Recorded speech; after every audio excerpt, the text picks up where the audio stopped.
Hey, eighth grade. Happy Thursday morning. Hopefully, you can hear me all right. My voice looks way off. Coming to you from home after a long day of parent teacher conference. Oh, my face looks weird. I might just do this with voiceover, guys. As you know, we're finishing up parent teacher conferences tomorrow night. You have a chance to do surveys and to attend conferences with your parents. Please do that. Nice to talk about your progress and growth. Third trimester, make sure you get your green sheets in soon. We won't be taking any more of those after next week. We got to get all that stuff taken care of. Remember, electives are pretty short. We try our best, but some requests may be denied. March 1st is the start of third try. So let's end this eighth grade year strong. Pride Week, we have a student council meeting tomorrow to talk about some of our plans for Pride Week. You guys know you have a winning streak to defend, so hopefully you do that. And track season, the signups are already in Mrs. Foster's little area there. So make sure you sign up for that. I hope this is still recording. This feels weird. Let me see if it is. Oh, it is. Cool. Where's my face? Okay, I'm back. Let's keep that on there, I guess, just so I know it's still working. So we're talking about decision 4 out of 6 right now, dating. And we did a little survey last week so you could kind of do a self-assessment on your dating life so far. Okay, and remember, there's no right or wrong answers on that. It's just sort of a overall rating system on how you're doing. So this is a lesson on intelligent dating, and we're going to go over a few things, and then we'll do a part 2 of this lesson next week because there's a lot of good stuff from the book. All right, so I want you to be aware when we're talking about the word dating, we're really talking about who knows what you guys call it. It's just a way for kids, boys, girls, whatever, combo to get to know each other. So over the years, there's been different names for that. Really old school folks might have called that courting or going steady, or they're seeing each other, or they're going out, or they're going steady, or they're BFFs, or they're exclusive. They're kicking it. I don't know if anybody says that, but that's what we're talking about. Okay. When we're talking about dating, if you have other terms, we're all on the same page, hopefully. Okay. Um, I wanted you to know too that there is different areas or attitudes towards dating that Sean Covey talks about in this book. So you may fall into one of these categories. So you may think, hey, these lessons don't apply to me for whatever reason. Maybe they do, maybe they don't. But ooh, my eyes bugging me. Looks weird. You might be in the category that says, I wish I could date someday, but it hasn't happened yet. You could be in the who cares? I'm not at all worried about dating. 3, you could be all about it. This rocks and you love dating different people and it's really fun. 4, maybe you want to get involved, but you don't know how yet. 5, maybe you had a early experience with dating, you think never ever again. Maybe you're just kind of casual hanging out with people, or maybe you just want to know more about dating you don't know about yet. Okay, so wherever you're at on the spectrum of attitudes or experience with dating, hopefully the things we talk about in this unit are good for you. So Sean wants to talk about in this section of his book 6 universal dating questions that lots of people that he's talked to over the years have had. Okay, so number 1, what should you expect about teen dating? These questions are brought to you by the Riddler. Drama. Young people dating is full of ups and downs and tears and yelling and, oh my gosh, did you hear what happened to so and so? Lots of drama. Immaturity, people who can't make up their mind and one day they like you, the next day they don't. This could be you, could be somebody you're trying to date. Also drama. Also mood swings. And that's boys, girls, whoever, that there are lots of ups and downs, maybe some drama, and be prepared to make a few mistakes or embarrassing moments that you may go on a date first few times and you're not super good at it. There's some stories in there of people who came across rude or inconsiderate or had some bad manners they didn't mean to. So it's something that you may not be perfect at yet, and that's okay. You may make some embarrassing mistakes, but that's probably what teen dating should be. You should be aware of is no one's perfect at it, and there's going to be a little bit of drama and funny things along the way. Who should you go out with? Should you swipe left or right? Well, it just depends. I think I quoted most of this from the book.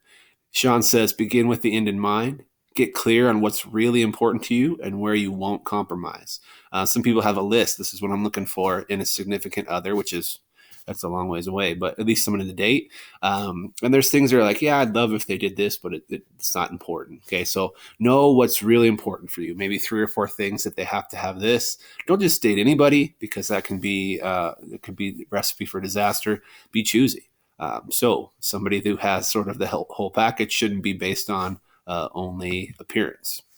What if I never get asked out? I don't know why, but in our district right now, you can't get very good Google image searches. So this is supposed to be waiting by the phone, and I had other options, but none of them would copy and paste. So that's totally okay. It's going to happen eventually, and I know a lot of good people that waited till really almost college until they had any sort of actual dating experience. So be patient.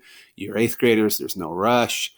You probably have good friends and cousins and family members, maybe solid relationships with teachers, whatever it might be. Cherish those non-romantic relationships and don't be in a rush for the other ones, because trust me, they'll come. They come for most people, a vast majority of people. And it's okay if it hasn't really got going yet for you. You're so young. All right. So just be patient. It will happen. 4, what is the most common teen dating mistake? It's when you put your girlfriend or boyfriend in the center of your life. Make them the number one big rock or priority. This is like giving someone the remote control for your emotions. They're in charge. Okay, you've become passive, not assertive. Okay, they're kind of calling the shots for you.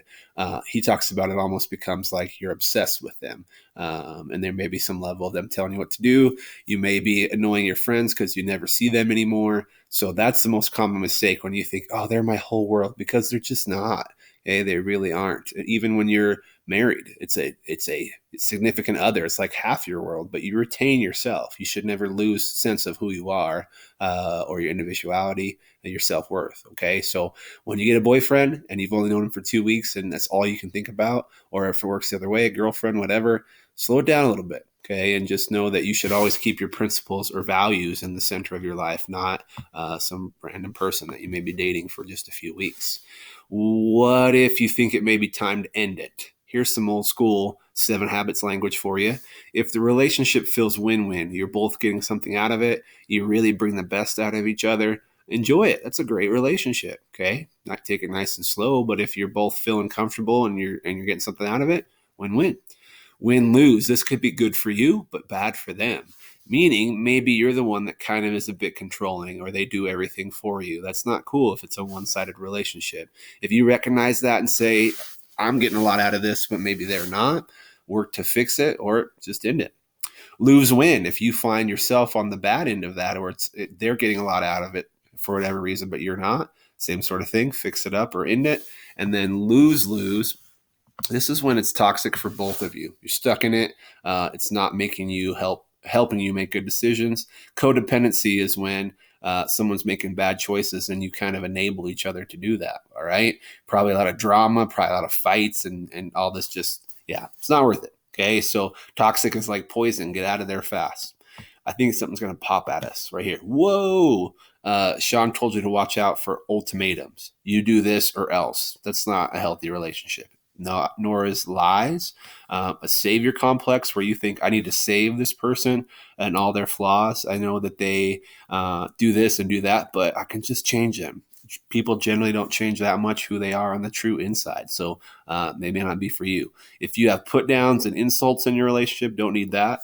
And threats, it was one form of ultimatum that he talked about of, if people say, and this is a terrible situation, but if you do that, if you don't do this, or if you do this, I'm going to hurt myself, whatever it may be. Don't let them do that to you. Okay, you may need to handle that sensitively, but there's a story in the book about a kid who was pressured to stay with a kid or a girl or whatever it may be. In the end, he had to find a gentle way out to make sure, but she kept saying that, and that's not okay to put you in that situation. Okay, don't let them manipulate you.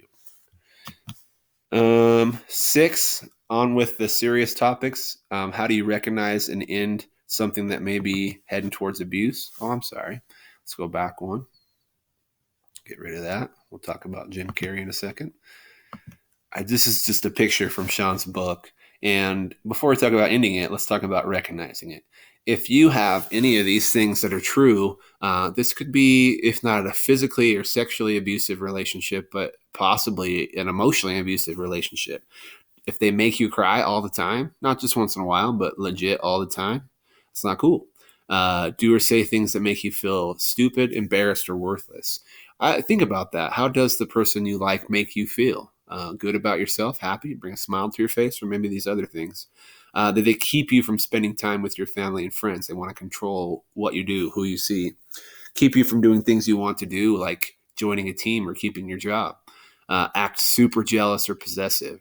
I know there's some thought that, oh, they really care. Look how jealous they are. That means a lack of trust, and they won't let you live your life.